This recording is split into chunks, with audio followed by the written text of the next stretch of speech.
Question number first है, सिंधु घाटी सभ्यता को हड़प्पा सभ्यता का नाम किसने दिया था? तो ये दिया था जॉन मार्शल ने। John Marshall archaeology survey of India के डायरेक्टर जनरल थे 1902 से 1928 के मध्य, 1902 से 1928 के मध्य।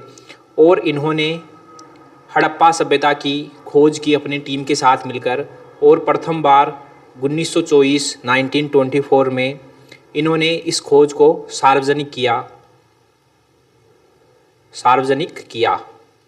ठीक है, तो सिंधु घाटी सभ्यता को हड़प्पा सभ्यता का नाम किसने दिया था? तो ये दिया था जॉन मार्शल ने। और मार्टिमर व्हीलर, गॉर्डन चाइल्ड और SR राव, ये तीनों भी आर्कियोलॉजिस्ट हैं। क्वेश्चन नंबर 2 है, निम्नलिखित हड़प्पाई नगरों को उनकी अवस्थिति के संदर्भ में सुमिलित कीजिए। एक तरफ है हड़प्पाई नगर और एक तरफ है उनसे संबंधित नदी, रिवर। तो हड़प्पा रावी नदी के तट पर था, तो ये रावी नदी से संबंधित है। मोहनजोदड़ो सिंधु रिवर से संबंधित है। लोथल भोगवा नदी से संबंधित है। और कालीबंगा घग्गर नदी से संबंधित है।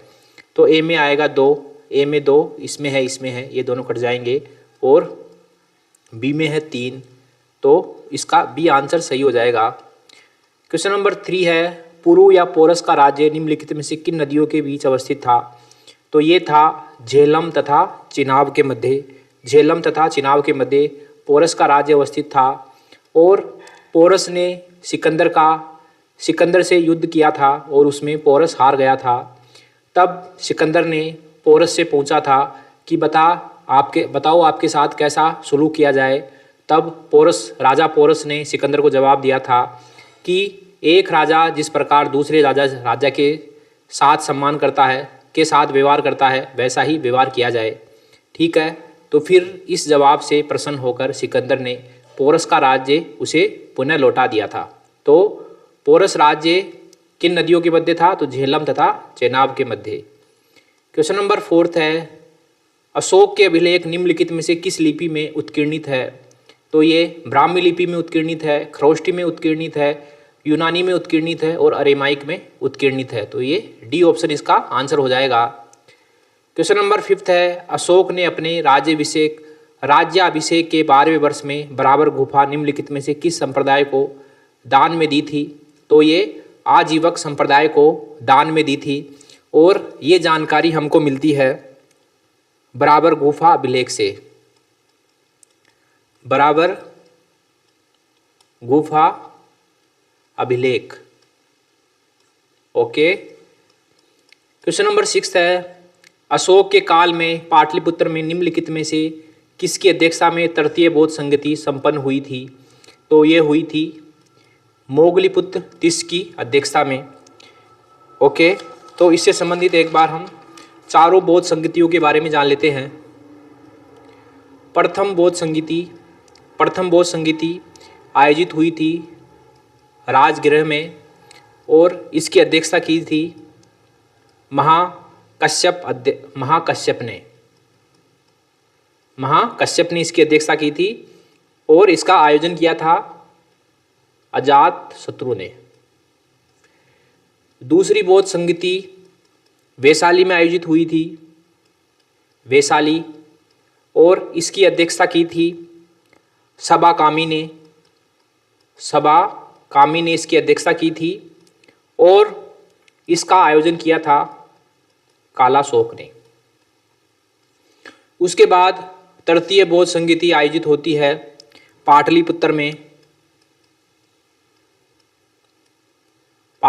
में और इसके अध्यक्ष थे मोगलीपुत्र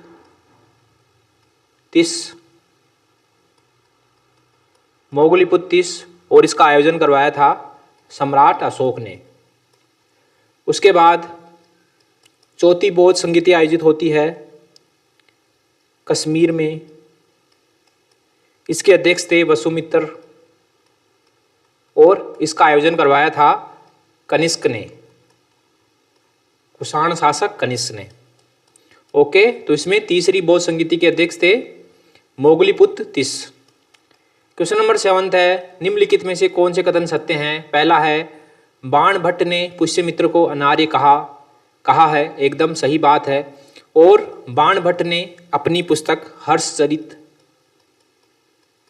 हर्षचरित में पुष्यमित्र को अनार्य कहा। ओके, तो पहला सही। दूसरा है, पुष्यमित्र शुंग ने 2 अश्वमेध यज्ञ करवाए, एकदम सही। और ये जानकारी हमको मिलती है कि पुष्यमित्र शुंग ने 2 अश्वमेध यज्ञ करवाए थे, ये जानकारी हमको प्राप्त होती है धनदेव के अयोध्या अभिलेख में। धनदेव के अयोध्या अभिलेख से हमको ये जानकारी प्राप्त होती है। तो 1 और 2 सही है, सी ऑप्शन इसका आंसर हो जाएगा। क्वेश्चन नंबर 8 है, निम्नलिखित में से कौन से युग्म सही सुमेलित है? एक तरफ है रचना और एक तरफ है उनके लेखकों के नाम। तो गाथा सप्तशती, तो इसके लेखक का नाम है हाल, और हाल एक सातवाहन राजा था, सातवाहन वंश का राजा था हाल। वृहत कथा, तो इसके लेखक का नाम है गुणाढ्य, जो कि सही है।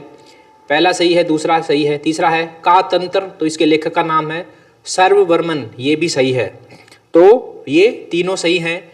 कातंत्र एक संस्कृत व्याकरण का ग्रंथ था, संस्कृत व्याकरण ग्रंथ।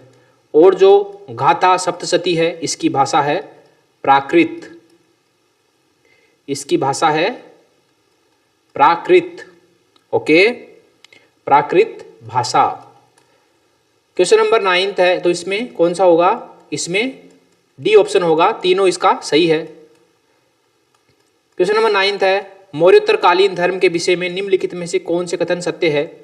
पहला है, भक्ति की अवधारणा का विकास हुआ, एकदम सही बात है। मौर्योत्तर काल में भक्ति की अवधारणा का विकास हुआ था। दूसरा है, अवतारवाद की परिकल्पना का विकास हुआ, ये भी सही है। तीसरा है, मूर्ति पूजा की परिकल्पना का विकास हुआ, ये भी सही है। और चौथा है, आर्य देवताओं के समानांतर गैर आर्य देवताओं की स्थापना, ये भी सही है।